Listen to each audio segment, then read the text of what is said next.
বিয়ের পর স্বামীর বাড়িতে থাকার কথা স্ত্রীর, কিন্তু সেই স্ত্রী স্বামীর বিরুদ্ধে অভিযোগ করে থানা, মহল্লা কিংবা আদালতে গিয়ে পাচ্ছে না কোনো বিচার। স্ত্রীর করা মামলায় স্বামীর ওয়ারেন্ট হলেও সেনা সদস্য হওয়ায় পাত্তা দিচ্ছে না পুলিশ, এমন দাবি ভুক্তভোগীর। সেনাবাহিনী ক্যান্টনমেন্টে স্ত্রীর দেওয়া অভিযোগের পত্রের সূত্রে জানা যায়, 2015 সালে দিনাজপুর জেলার নবাবগঞ্জ উপজেলার আব্দুল বাড়ির মেয়ে জান্নাতুল বাকিয়া পুষ্পুর সঙ্গে বিয়ে হয় রংপুরের পীরগঞ্জ উপজেলার মোহাম্মদ আলী ছেলে ইউনুস আলীর সাথে। ভুক্তভোগী কর্মকর্তার স্ত্রীর অভিযোগ, বিয়ের কথা প্রকাশ করলে সেনাবাহিনীর চাকরি চলে যাবে, তাই গোপনে দীর্ঘ 4 বছর ঘর সংসারের পর প্রথম স্ত্রীকে না জানিয়েই দ্বিতীয় বিয়ে করেন সেনা সদস্য। এদিকে স্বামীর দ্বিতীয় বিয়ের খবর শোনার পর রংপুর সেনানিবাস ক্যান্টনমেন্টে অভিযোগ দিয়ে বিচার না পেয়ে থানায় মামলা করেন এই নারী। ওয়ারেন্ট জারি হলেও গ্রেপ্তার করা হয় না প্রতারক স্বামী ইউনুস আলীকে, জানান জান্নাতুল বাকিয়া পুষ্প। 3-4 বছর ঘর সংসার করছে, করার পরে বাচ্চা কাচ্চা নিতে দেয় না, বলে যে অর্ডার হোক, অর্ডার হলে বাবার বাসায় নিয়ে যাব। দ্বিতীয় একটা বিয়ে করছে আমাকে না জানায়া।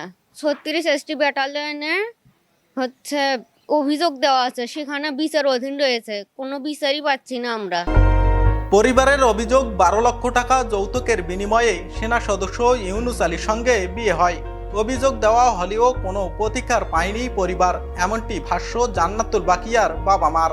বিয়ে সত্য আমার মেয়ে নিয়ে চলাফেরা করছে এবং আমার মেয়ের সঙ্গে থাকছে, খাওয়া দাওয়া সমস্ত কিছু উভয় পক্ষে। ছেলের কিছুই ছিল না, মাটির ঘর ছিল, আমার বাড়িতে টাকা নিয়ে যাওয়া, ঘর বাড়ি সব কিছু করছে। আমরা যৌতুক দিলাম 12 লক্ষ টাকা।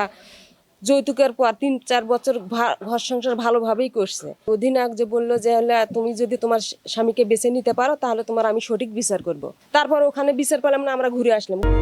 তবে বিপরীত বক্তব্য সেনা সদস্য ইউনুস আলীর। ধর্মীয় নিয়ম মেনে বিয়ে 4 বছর ঘর সংসার করার কথা অস্বীকার করলেও ওই নারীর সঙ্গে কোনো ধরনের সম্পর্ক নেই বলে দাবি তার। তার দাবি, মিথ্যা মামলা দিয়ে হয়রানি করা হচ্ছে তাকে। আমার ওই মেয়ের তো কোনো যোগাযোগই নেই। আমাকে বলছে যে 4 বছর ঘর সংসার করছে, ঠিক আছে, যদি 4 বছর ঘর সংসার করি তাহলে অবশ্যই তার সাথে আমার ফিজিক্যালি কোনো কিছু হয়েছে।